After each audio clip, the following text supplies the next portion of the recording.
ചാനലുകൾ പിന്നെ യുദ്ധഭൂമികളാക്കുന്ന ആളുകൾ.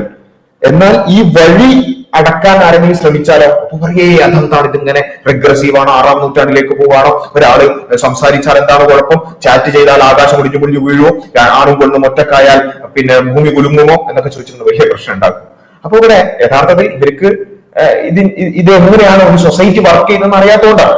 സൊസൈറ്റിയിൽ എന്ന് പറഞ്ഞാല് പിന്നെ ഒരാൾക്ക് ഒറ്റയ്ക്ക് ഒരു ദിവസം എഴുന്നേറ്റിട്ട് ഇന്ന് 9 മണിക്ക് എനിക്ക് ബലാത്സംഗം ചെയ്യണം എന്ന് തോന്നിയിട്ട് അങ്ങനെ നേരത്തെ ബലാത്സംഗം ചെയ്യല്ല ചെയ്യാം.